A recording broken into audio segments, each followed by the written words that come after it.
दामोदर मावजो नाम के गोवा के एक बड़े प्रसिद्ध लेखक हैं जिनको हाल ही में ज्ञानपीठ पुरस्कार से सम्मानित किया गया है, जो साहित्य का सबसे सर्वश्रेष्ठ भारत का पुरस्कार माना जाता है। तो जो कहानी हम आज आपको सुनाने वाले हैं, उस कहानी का नाम है ये मेरे बच्चे हैं। कोंकणी में भुर्गी मगेली थी। इसका ये कोंकणी में लिखी गई है और इसका अनुवाद किया है आपने रमिता गुरव ने, और हाल ही में स्वप्न प्रेमी नाम से ये अनुवाद की पुस्तक छपी है। अच्छा, तो कहानी में कुछ पात्र हैं, थोड़ी सी उसकी पृष्ठभूमि है। गोवा में नाम थोड़े से अलग हैं, जगहों के नाम अलग हैं, तो थोड़ा सा उसके बारे में आपको तो रमिता जी बताएंगे। एक्चुअल कहानी में क्या है, जब हम कहानी पढ़ेंगे तो आपको पता ही चलेगा। बस इसमें जो कुछ पात्र हैं उसमें से एक मुख्य पात्र है रोजालिन। तो चूँकि आपको आदत नहीं होगी इसलिए मैं सिर्फ पात्रों के नाम बता रही हूँ। एक रोजालिन है जो माँ है, और अंजला, एंथनी, अबेल ये उसके बच्चे हैं। ठीक है, तो संदर्भ अभी मैं नहीं बता रही हूँ तो खुल ही जाएंगे। तो बस ये कुछ नाम है, और अगर कहीं कुछ समझ में नहीं आया कहानी पाठ के बाद आप फिर हमसे अपनी क्वेरी पूछ सकते हैं। ओके, हम शुरू करते हैं। अंजला और एंथनी के नाम से लगाए गए नारियल के पौधों को पानी देकर रोजालिन पाइप लेकर आबिल के पास खड़ी हुई। ये नारियल का पौधा भी अब पेड़ बनने जा रहा था। पहले पहले नारियल के फल भी लग चुके थे। बार के बाहर से साइकिल की घंटी बज उठी, इसलिए रोजालिन ने पाइप नीचे रखा और वो जल्दी जल्दी किवाड़ की ओर चली गई। रोजालिन माँ, दिन सिर पर चढ़ा आया और तुम अभी भी पौधों को पानी दे रही हो। साइकिल स्टैंड पर लगाकर पोस्टमैन सुरेश बार का किवाड़ पार कर अंदर आ गया। अरे नहीं बाबा, रात को नींद ही नहीं आ रही थी। तड़के आंख लगी और फिर उठने में देर हो गई, और इसीलिए पौधों को पानी देने में भी देर हुई। पोस्टमैन ने जो चिट्ठी निकाली उसे देखते ही रोजालिन समझ गई कि ये चिट्ठी एंथनी की है। अच्छा हुआ समय पर जवाब आ गया। जब से भूमि अधिग्रहण विभाग की ओर से नोटिस मिली थी तब से रोजालिन का मन ठिकाने पे नहीं था। माँ, प्यास लगी है, ज़रा पानी मिलेगा? पोस्टमैन ने हाथ की चिट्ठियों से हवा लेते हुए पूछा। आओ अंदर आओ बाबा, बरामदे में बैठ जाओ, अभी ले आती हूँ। जिस तरह तेज़ गर्मी पड़ रही है उसमें प्यास तो लगेगी ही। ये कहते हुए रोजालिन भीतर चली गई। भला क्या लिखा होगा चिट्ठी में? मेरी चिट्ठी तो अब तक मिल ही गई होगी। चिट्ठी में आने की बात की होगी क्या, या फिर न आने की? चिट्ठी पढ़ने के लिए उसका मन आतुर हो रहा था, लेकिन आँखों को ठीक से दिखाई नहीं देता था और पढ़ने पर भी अंग्रेजी अच्छी तरह समझ में नहीं आती थी। कुछ अंग्रेजी शब्द बहुत भारी लगते थे। जब तक दिनेश था तीसरे की कभी ज़रूरत महसूस नहीं हुई, पर 2 साल पहले दिल का दौरा पड़ने से पति का निधन हो गया था, और अब बच्चों की चिट्ठियां तक पढ़ने के लिए दूसरों पर निर्भर रहना पड़ता है।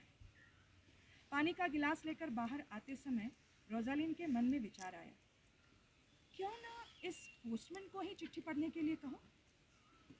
पड़ोस का जोंकी काम पर चला गया है, उसके आने तक शाम हो जाएगी, तब तक दिल को चैन नहीं मिलेगा। उससे अच्छा है, लो बाबा पानी पियो, कहकर हिचकते हुए रोजालिन ने पूछा, अगर तुम्हारे पास समय है तो मेरा छोटा सा काम करोगे? कैसा काम? ज़रा ये चिट्ठी पढ़कर बता सकते हो कि बेटे ने क्या लिखा है? उसमें कौन सी बड़ी बात है, लाओ यहाँ, कोई सीक्रेट वाली बात तो नहीं है ना? मजाक में आंख मारते हुए पोस्टमैन ने चिट्ठी खोली।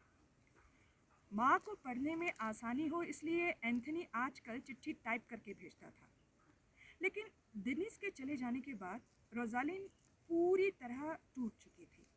उसका पूरा आत्मविश्वास डगमगा गया था। एक चिट्ठी पढ़ने में घंटा भर लगा देती, और फिर भी जब अच्छी तरह समझ नहीं पाती तब जोंकी से जानने समझने की कोशिश करती। चिट्ठी पढ़कर पोस्टमैन ने कहा, एंथनी की चिट्ठी है। उसने लिखा है इस महीने के आखिर तक वह बीवी बच्चों को लेकर घर आने वाला है। कहा है कि उसे आबिल की चिट्ठी मिली है ऑस्ट्रेलिया की ही एक लड़की से शादी करने जा रहा है। शादी दिसंबर में रखी है।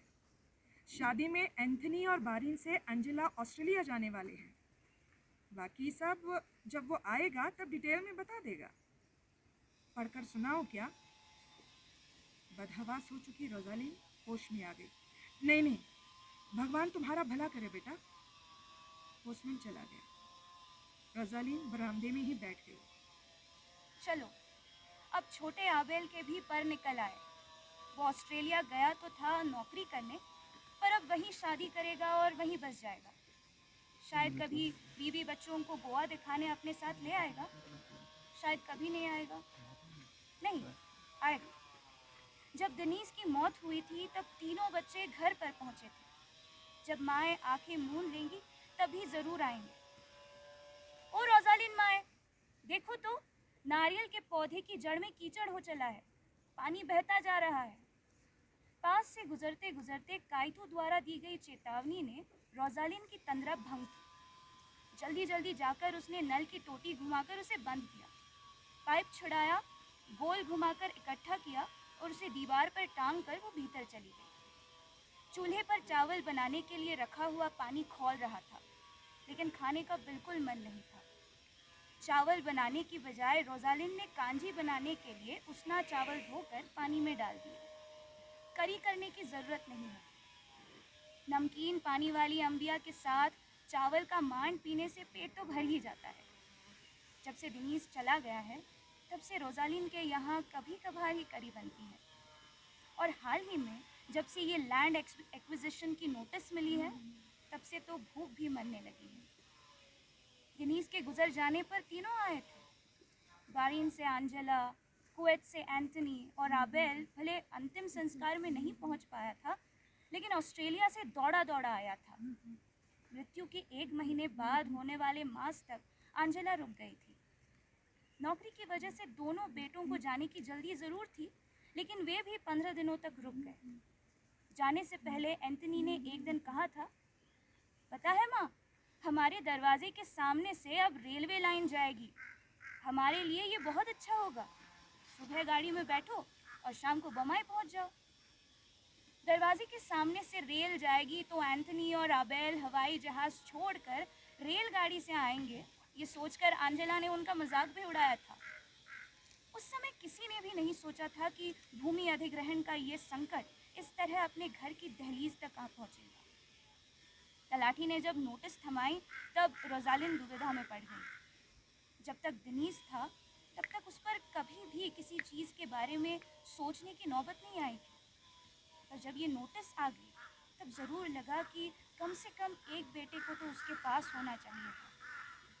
रोजालिन दस्तखत करने में हिचक रही थी। ये देखकर पटवारी ने कहा, सुनो, सबको मिली है ये नोटिस, तुम घबराना मत। तुम्हारी तो बस छोटी सी जगह जा रही है, लोगों की तो पूरी की पूरी ज़मीन और बाग जा रहे हैं। लेकिन इस जगह को लेकर वे करेंगे क्या? ये रेलवे की पॉलिसी है, दोनों तरफ से जगह लेकर रख देना। तुम बिल्कुल मत डरो, करो तुम दस्तखत। हिचकिचाते हुए रोजालिन ने दस्तखत कर दिए थे। पहले कुछ पता नहीं चला, फिर एक दिन जोकी ने बताया, माए, सुना है तुम्हारी बाड़ की तरफ का एक टुकड़ा कटने जा रहा है। कौन सा? वो पटवारी तो कह रहा था कि ये जगह वे बस ऐसे ही लेकर रखने वाले हैं, और तुम कह रहे हो कि टुकड़ा कटने जा रहा है।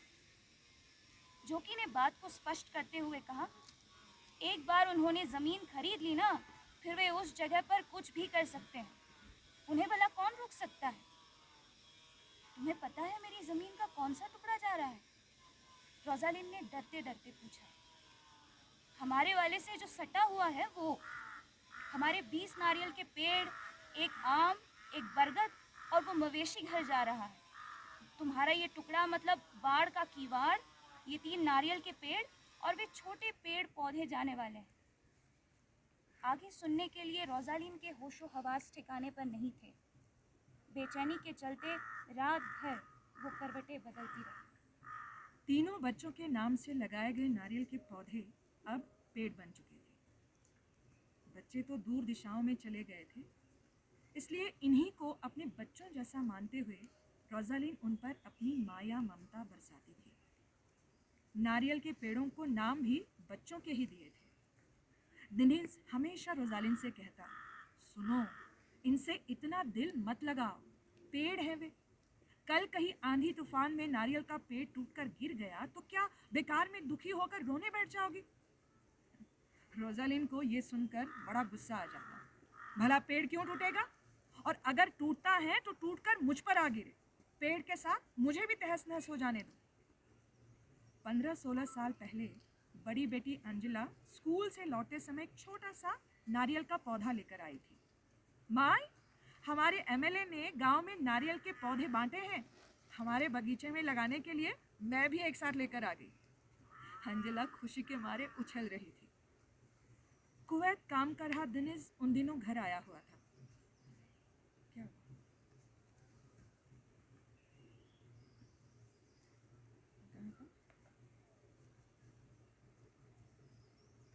हाँ, दिनेश, रोजालिन ने दिनेश से कहा, दिनेश, हम ये पौधा लगाते हैं, अंजला की याद हमेशा के लिए साथ रहेगी। कल शादी करके वो पति के घर चली जाएगी, फिर यही मेरी बेटी होगी। दिनेश ने अपने हाथों से उस नारियल के पौधे को लगाया था और सचमुच पौधे पर पहला फल निकलने से पहले ही अंजला शादी करके ससुराल चली गई थी। जब एंथनी कॉलेज में था, उसी समय दिनेश ने उसे कुवैत से वीज़ा भेजा। अचानक एंथनी का जाना तय हो गया। अभी तक आबेल का स्कूल खत्म नहीं हुआ था, इसलिए वो घर पर ही रहने वाला था। लेकिन एंथनी पर रोजालिन कुछ ज़्यादा ही जान छिड़कती थी। बड़ा बेटा है, बुढ़ापे का सहारा है, इस वजह से नहीं। एंथनी पिता पर गया था, दिखने में भी और सोच समझ में भी। एंथनी के जाने से पहले रोजालिन ने उसे बुलाकर कहा था, एंथनी, तुम्हारे घर से जाने के बाद अंधेरा छा जाएगा, तुम्हारे बिना मैं जी नहीं पाऊंगी, लेकिन तुम्हारे अच्छे भविष्य के लिए मैं तुम्हें नहीं रोकूंगी। बस मुझे एक नारियल का पौधा लाकर दे देना। अंजला बेटी की बगल में मैं उसे लगा दूंगी, तुम्हारी ही तरह उसे संभालूंगी। एंथनी खास बानवली जाकर एक हरा भरा नारियल का पौधा ले आया। आज वही पौधा पेड़ बन गया है, फलती फूलती जवानी के चलते बड़े बड़े फल दे रहा है, एकदम एंथनी। 21 साल कुवैत में काम करने के बाद जब दिनेश रिटायर्ड होकर वापस आ गया, उसी साल आबेल का जाना पक्का हुआ। ऑस्ट्रेलिया के सिडनी शहर से 150 किलोमीटर दूर एक फार्म पर उसे बड़ी अच्छी नौकरी मिल गई थी। दिनेश का हमेशा के लिए घर आना और आबेल का यूं पहली बार घर छोड़कर दूर परदेश चले जाना एक साथ हो जाने के कारण रोजालिन का मन भ्रमित सा हो गया था। जब जाने का दिन पास आ गया, तब आबेल खुद ही जाकर एक नारियल का पौधा ले आया। उसी ने गड्ढा खोदा और खुद ही उसे रोपा। ये देखकर रोजालिन के मन का बांध टूट गया। उस दिन मीठे पानी के साथ रोजालिन के आंखों से बहने वाले आंसुओं का अंजूरी भर खारा पानी भी पौधे पर छिड़क गया था। बुढ़ापे में दिनेश का लगातार साथ मिलने के कारण रोजालिन खुश थी, फिर भी तीनों बच्चों की याद में तड़पती रहती। जब शाम के समय दिनेश चक्कर लगाने बाहर निकल जाता, तब यादों के झोंके रोजालिन को अस्वस्थ कर देते और फिर दिमाग ठंडा करने के लिए घड़ा लेकर रोजालिन कुएं पर चली जाती और 10-10 घड़े पानी अंजला, एंथनी और आबेल के पैरों में डाल देती। और इस तरह जिन्हें अपने बच्चों की तरह बड़ा किया था, वे अब काटे जाएंगे। फिर जीऊं किसके लिए?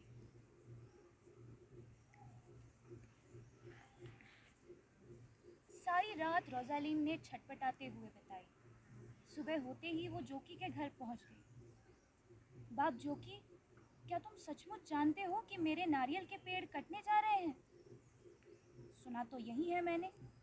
कहते हैं कि हमारे पैसे आ गए हैं, वे उन्हें ऐसे ही नहीं ले जा रहे हैं, बदले में वे पैसे भी दे रहे हैं, जोकी ने बताया। रोजालिन तड़प उठी। मुझे नहीं चाहिए उनके पैसे, वे नास पीटे, भला इन पेड़ों की क्या कीमत लगाएंगे? सत्यानाश हो उन सबका, मिट्टी में दफन हो जाए सब। और सचमुच रोजालीन पैसे लेने नहीं गई। जोकी के पास बाबूजी भी जाकर पैसे ले आए। कुछ लोग ज्यादा पैसों की मांग करते हुए अपना विरोध जताने कोर्ट तक पहुंच गए, लेकिन रोजालीन चुप बैठी रही। एक बात उसने जरूर की, एंथनी को चिट्ठी लिखकर जल्दी घर आने के लिए कहा, लेकिन उसे पक्का यकीन नहीं था। अब बच्चे पुराने लगाव से वापस नहीं आते थे। आंजेला तो शादी करके अपने घर चली गई थी। एंथनी भी दूर हो चुका था। पहले हर 2 साल बाद बिना नागा किए आ जाता। 6-7 साल पहले जब से खुद की मर्जी से शादी की थी, तब से कम आने लगा है। एंथनी की पत्नी मुंबई की है, कुवैत में ही रहती थी। वही उनकी जान पहचान हो गई। शादी मुंबई में हुई थी। दिनीज को छुट्टी नहीं मिल पाई थी, वो नहीं पहुंच पाया। लेकिन एंथनी शादी में माई को साथ लेकर गया था।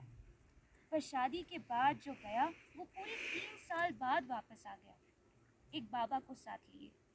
उसके बाद जब पिता की मौत पर आया था, तब उसके साथ एक बेटी थी। अब वो अपने दोनों बच्चों के बीच उलझ गया है। लेकिन आज चिट्ठी आई है, इसका मतलब है वो जरूर आएगा। अब चिंता कम हो जाएगी। एंथनी दिनीज पर गया है। जो मन में लाता है उसे सच कर दिखाता है। घर पहुंचते ही इस मसले को हल किए बगैर वो नहीं रहेगा। उसकी बड़ी जान पहचान है, उसके पास पैसे हैं, वो सब अच्छी तरह सुलझा देगा। इस तरह रोजालीन खुद को समझाने बुझाने का प्रयास अवश्य करती, लेकिन एक अनामिक भय उसे अस्वस्थ कर देता था। फिर वो तड़के उठ जाती, पाइप नल में लगा देती और आंजेला, एंथनी और आबेल को पानी देने लग जाती। जिस दिन नल लगाया था, उसी दिन दिनीज ने उसे पाइप ला दिया था, और जब से ये पाइप आया है, तब से उसका काम और भी आसान हो गया है। दिनीज के गुजर जाने के बाद रोजालीन घर में अकेली पड़ गई थी। बातचीत करने के लिए, अपना दिल खोल कर रखने के लिए उसके साथ कोई नहीं था। तब से वो पाइप लेकर नारियल के पेड़ों तले बैठ जाती और उन्हीं से बातें करती रहती। पता है आंजेला, तुम्हारी शादी में दिनीज ने इस पानी की तरह शराब बहाई थी। जानते हो एंथनी, दूर चले गए हो, इसका मतलब ऐसा सालों साल घर वापस आए बिना नहीं रहते। तुम्हारे पाई ने अपने बलबूते पर बनाया है ये घर, तुम्हें उसे भूलना नहीं है। पत्नी बच्चों से बहुत प्यार करना, लेकिन बेटा माँ को नहीं भूलना। और आबेल, क्या तुम्हें लगता है कि मैं तुमसे कम प्यार करती हूँ?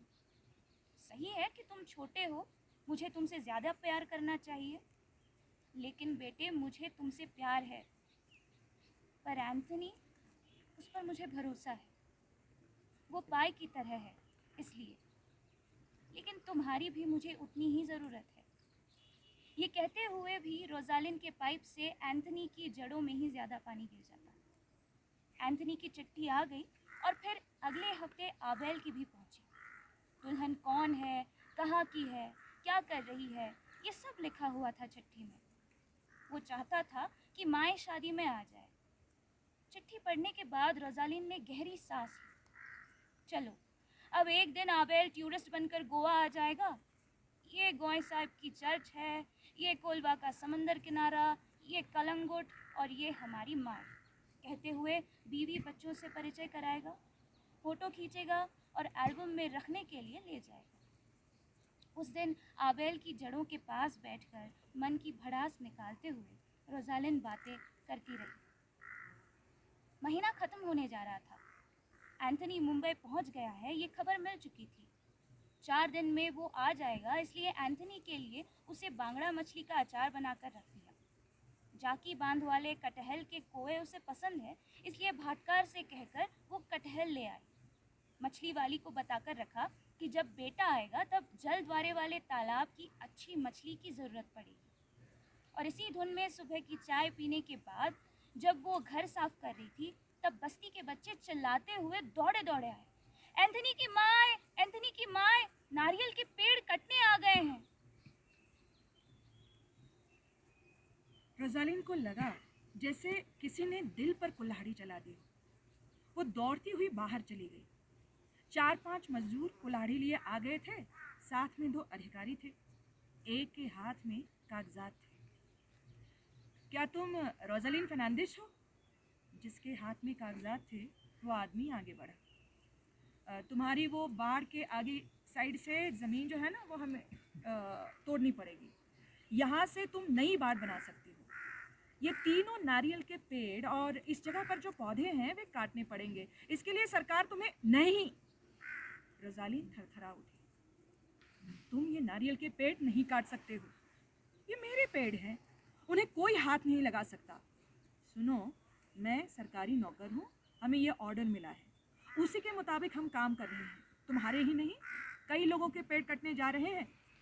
उस तरफ हमारा काम चल रहा है, यहाँ ये बांध वाला काम खत्म होते ही तुम्हारी जगह का काम शुरू करेंगे और हमें आगे भी बढ़ना है। तुम हमारे काम में अड़ंगा मत डालना। चलो रे, सब बाढ़ यहाँ तक हटा दो। बाढ़ हटा दो तुम, ये पूरी जगह भी ले लो, लेकिन भगवान के लिए ये नारियल के पेड़ मत काटो। मैं तुम्हारे पैर पड़ती हूँ। रोजालिन याचना करने लगी। तुम्हें घबराने की ज़रूरत नहीं है। बाकी सभी नारियल के पेड़ों के मुकाबले तुम्हारे पेड़ ज़्यादा फलदार है। तुम्हें इसके अच्छे दाम मिल जाएंगे, बहुत पैसे मिलेंगे तुम्हें। और ये बाड़ लगाने में भी। उस अधिकारी के ये शब्द सुनते ही रोजालिन का पारा चढ़ गया। मिस्टर, इन पेड़ों के दाम लगाने में तुम्हें शर्म नहीं आई? क्या तुम अपने बच्चों के दाम लगा सकते हो? हो सकता है तुमसे। मैं अच्छी तरह बता रही हूँ, अपने मजदूर लो और वापस चले जाओ। 2 दिन में मेरा बेटा आ रहा है, जब वो आएगा तब उससे बात कर लेना। अधिकारी को गुस्सा आ गया। देखो, तुम्हारे बेटे से बात करने के लिए हमारे पास समय नहीं है। ये काम हमें आज ही निपटाना है। हमारा ये टाइम बाउंड प्रोग्राम है, तुम इसे रोक नहीं सकती हो। बाढ़ के लिए गाड़े हुए खूंटे ढीले कर बांसों को तोड़ डालते हुए मजदूरों ने आगे की जगह खाली कर दी। अब वे नारियल के पेड़ों के पास पहुंच गए और जिसे पहले चुना वो निकला एंथनी। रोजालिन एकदम ठंडी पड़ गई, पल भर के लिए कांप उठी और फिर पगलाए हुए सांड की तरह उन मजदूरों पर झपट पड़ी, उन्हें धक्का देकर गिरा दिया। कुल्हाड़ी साथ लिए वे सीधे नीचे गिर गए। अगले क्षण रोजालिन ने एंथनी को बाहों में भर लिया और जोर जोर से चिल्लाने लगी, चलाओ कुल्हाड़ी, पहले मुझे मारो, फिर मेरे इन बच्चों पर चलाना तुम्हारी कुल्हाड़ी। अचानक हुए हमले से पहले तो मजदूर हैरान हो गए, फिर शर्मिंदा हुए और उसके बाद वे भड़क उठे और रोजालिन के हाथों को पकड़कर खींचने लगे। लेकिन रोजालिन नारियल के पेड़ को कसकर पकड़ते हुए उससे चिपकी हुई खड़ी रही। पेड़ को बाहों में लेने वाले उसके हाथों की पकड़ छुड़ाना 2 मजदूरों के लिए भी मुश्किल साबित हुआ। आसपास के लोग जमा होकर देखने लगे। अधिकारी नर्वस हुआ। बुजुर्ग औरत पर हाथ उठाने में उसे कठिनाई महसूस हो रही थी। उसने फिर एक बार समझाने वाले स्वर में कहा, सुनो, तुम सरकारी काम में रुकावट डाल रही हो, गुनाह कर रही हो। हम अच्छी तरह तुम्हें बता रहे हैं, परे हट जाओ, उन्हें उनका काम करने दो। रोजालिन बिफर उठी। नहीं, परे नहीं हटूंगी। मुझे तुम्हारे पैसे नहीं चाहिए। खबरदार मेरे पेड़ों को हाथ लगाया तो। अधिकारी अब जिद पर उतर आया। चलो सब, इस पेड़ को छोड़ दो, उस दूसरे पेड़ को पहले उड़ा दो। नारियल के पेड़ के पत्तों वाले सिर पर जाने के लिए जैसे ही एक मजदूर कुल्हाड़ी हाथ में लिए पेड़ पर चढ़ने लगा, वैसे ही रोजालिन ने एंथनी को छोड़ा और आबेल पर चढ़ने वाले मजदूर के पैरों को पकड़कर उसे खींच लिया। वो सीधे नीचे आ गिरा। ये देखकर अधिकारी दौड़ता हुआ आ गया। अरे, तुम्हारी मस्ती कुछ ज्यादा हो गई, अब हम और चुप नहीं रहेंगे। ये कहते हुए वो पास पहुंचा ही था, तभी रोजालिन ने उसे जोर से धक्का दे दिया। संतुलन जाने की वजह से अधिकारी सीधा नीचे लुढ़क गया। मेरे बच्चों को मारने आ रहा है, देखती हूँ कौन लगाता है। तुम्हारे बच्चों को भी कोई आकर मार डाले, माटी मिले कहीं के, दफन हो जाओ, कीड़े पड़ जाए तुम सबको। जोकी के बाबूजी दौड़ते हुए आए और अच्छा हुआ कि उन्होंने जबरदस्ती से रोजालिन को वहां से बगल में हटा दिया, नहीं तो रोजालिन की उठाई हुई लात उस अधिकारी की पसलियों पर पड़े बगैर नहीं गई। अधिकारी गुर्राते हुए उठ गया, मिट्टी में गिरे हुए कागजात बटोरे और ठहरो, दिखाता हूँ तुम्हें, चलो सब। ये कहते हुए मजदूरों को साथ लेकर चला गया। दूर सड़क पर रखी हुई जीप शुरू हो गई और चली गई। रोजालिन बाय, ये अच्छा नहीं हुआ, वो गवर्नमेंट ऑफिसर है, उसे इस तरह जोकी के बाबूजी समझाने के स्वर में बोल रहे थे। लेकिन रोजालिन ने उन्हें टोका, गवर्नमेंट हो गया तो मेरे इन बच्चों को वो मार सकता है क्या? जोकी के बाबूजी, आप उन्हें बता देना, मेरी ज़मीन ले ले, घर भी ले जाएं, लेकिन ये नारियल के पेड़, ये मेरे बच्चे मुझे चाहिए। उन्हें बचाइए, उन्हें बचाइए।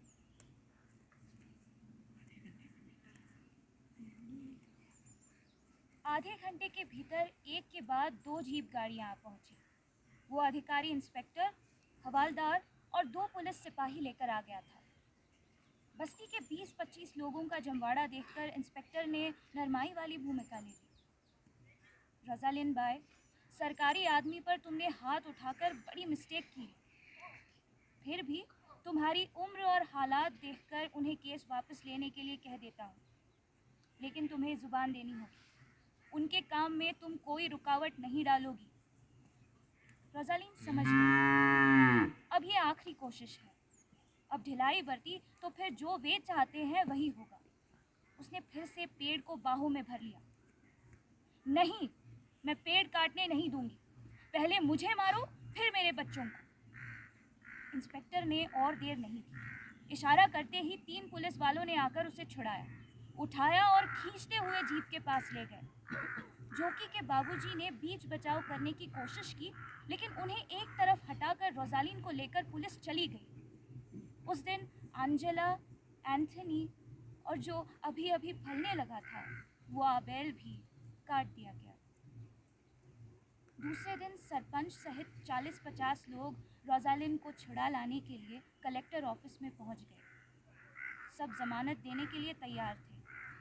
तपती दोपहर में जब रोजालिन वापस आ गई, तब कटे हुए पेड़ उसे देखे नहीं गए। दरवाजे पर ही चक्कर आकर वो गिर गई। डॉक्टर, दवा सब हो गया।